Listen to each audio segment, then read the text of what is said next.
All right, let's talk Jimmy G. So we just laid out why my little conspiracy theory for why I think the Niners are going to hold on to Jimmy for another year.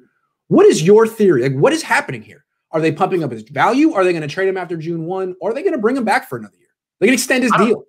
I don't know. I'd like to think that there's some large galaxy brain scheme going on here, like a long game.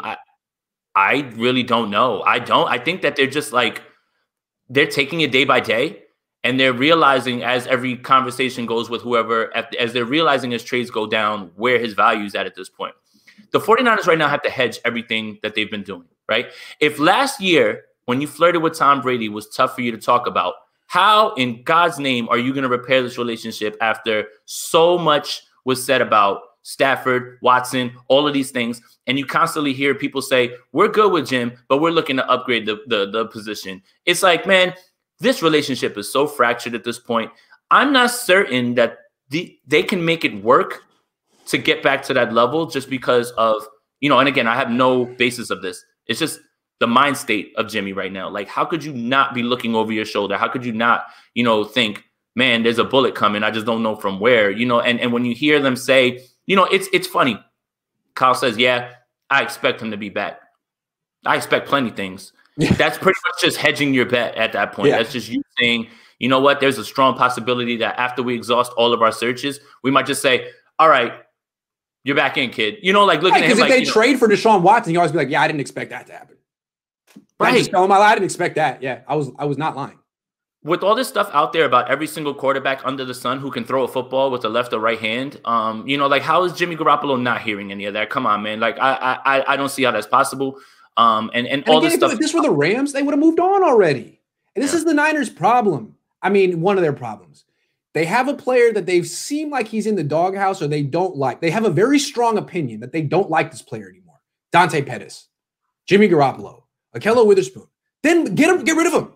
If you don't like him, send him to a team that does, dude. Why are you torturing him? Why are you sticking with him? Why?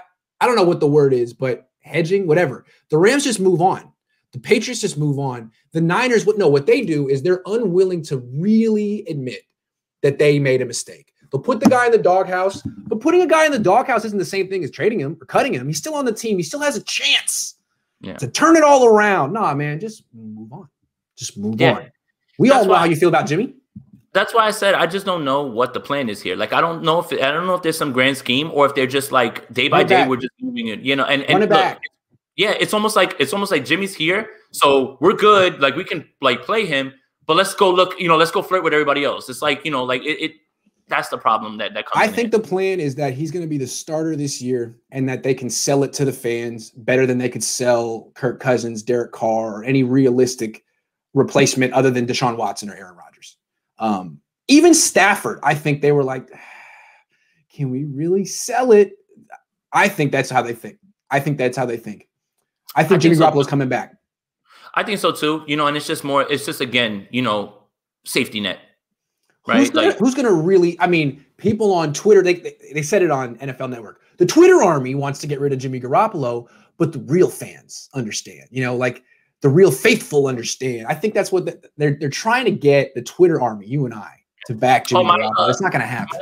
My fandom has been revoked like plenty of times so like I'm not even a fan. Like don't call me a 49ers fan anymore. Like the Twitter mob has decreed that I am no longer a faithful. So that's it. Got to move on now. Okay, so both of us kind of feel like the Niners are gonna ride with this one more year. Like they're almost like a year behind the Rams on the timeline. You lose a Super Bowl the year after the Rams. You move off your franchise quarterback a year after the Rams. Are you really setting yourself up for like a 9-7 wild card first round exit? Maybe. I mean, this is the seventh, spot now. So, it's hard to count the 49ers out as long as, they're like, here's the other thing, right? And this is the part that I want to make sure that I say. 49ers can absolutely make the playoffs with Jimmy Garoppolo. Absolutely. That's the thing. Absolutely. And they need to make the playoffs next year because they've had 3 losing seasons in 4 years. If they have a 4th one, everyone's going to be looking at Kyle sideways. Everyone. Yeah. Sorry, you can't do that and be good. So, yeah, they need to make it back to the playoffs. Yeah, I mean, that's the thing, right? And that's my point, right? You want to clown the Rams for not having first-round picks. They're in January 3 of the last 4 years. The one year that they weren't, they were 9-7. They're going to be back next year. Isn't that what you want from your franchise? Don't you want to be in the tournament every single year? Right. And here's the thing. I definitely feel like the Rams have they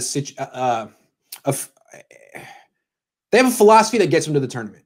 But I also feel like they have a philosophy that prevents them from winning the whole thing.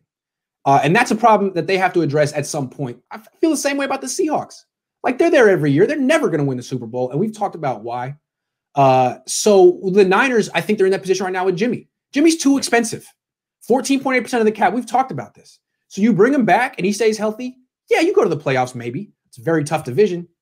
Very tough division. Maybe you go to the playoffs with the worst quarterback in the division, but you're not going to win the Super Bowl. What you do is you maybe pump up Jimmy Garoppolo's value, maybe get those 2 first-round picks for him next year.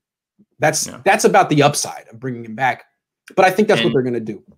And the 49ers should be definitely afraid of Arizona finally getting rid of Cliff Kingsbury and giving Kyler Murray an actual play caller, because then things get really, really hairy, man.